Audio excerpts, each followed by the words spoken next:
BJP দলৰ পৰা আমি বা কোনোৱে হিন্দু ধৰ্মৰ ওপৰত পৰামৰ্শ বিচৰা নাই না কোনোবাই সাৰ্টিফিকেট বিচাৰিছে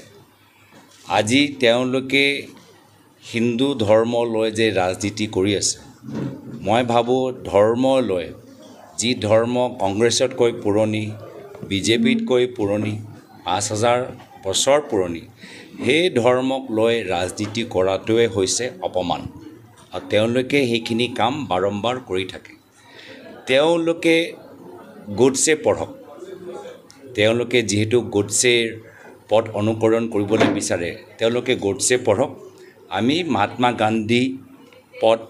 বা আদৰ্শ চৰ্দাৰ পটেলৰ আদৰ্শ ভগত সিঙৰ আদৰ্শ সুভাষ চন্দ্ৰ বসুৰ আদৰ্শ আমি তাৰ পৰা প্ৰেৰণা লৈ আমি কামখিনি কৰি যাম বিজেপি আৰু আৰএছএছৰ পৰা না আমাক পৰামৰ্শ লাগে না আমাক কিছু সাৰ্টিফিকেট লাগে দাদা দেখা গৈছে যেহেতু নেকি চৰাইদেউ জিলাৰ এটা অন্যতম গুৰুত্বপূৰ্ণ পথ ধুদৰালি শিৱসাগৰৰ পৰা ধৰক আপুনি যদি চৰাইদেউ জিলালৈ আহে ধুদৰালিটো যথেষ্ট জৰাজীৰ্ণ হৈ পৰিছে আৰু দেখা গৈছে ধুদৰালিটো কানেক্ট হৈছে আপোনাৰ বিশ্ব ঐতিহ্য ক্ষেত্ৰ চৰাইদেউ আৰু চৰাইদেউলৈ বিভিন্ন সময়ত পৰ্যটক আহে ধুদৰালি যথেষ্ট জৰাজীৰ্ণ আচলতে বাৰ্তাবিলাক বেলেগকৈ যায় এই ক্ষেত্ৰত আপুনি সাংসদ পুঁজিৰ ফালৰ পৰা কিবা ব্যৱস্থা গ্ৰহণ কৰি চাওক এইটো ডাঙৰ ৰাস্তা PWD বিভাগ কিয় আছে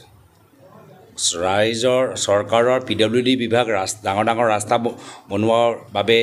নাই নেকি তেওঁলোকৰ দায়িত্ব আৰু মই সুধিবলৈ বিচাৰোঁ যে যদি তেওঁলোকে এটা চৰকাৰে যদি চৰকাৰে সাংসদ এলেকা উন্নয়ন পুঁজিৰ ওপৰত তেওঁলোকে এটা SIT গঠন কৰিব পাৰে বা তদন্ত কৰিব পাৰে য'ত তেওঁলোকে ৰাজ্যসভা সাংসদ অজিত ভূঞা ডাঙৰীয়াক মাতি আনি প্ৰশ্ন সুধিব পাৰে PWD বিভাগৰ যে ইমান কেলেংকাৰী হৈছে ইমান ঠিকাদাৰে যে পইচা লৈ একো যে কাম কৰা নাই হেয়ালৈ এটা বিশেষ পুলিচৰ তদন্ত তেওঁলোকে কিয় আৰম্ভ নকৰে আৰু PWD বিভাগৰ মুখ্যমন্ত্ৰী তাত কিয় নামাতে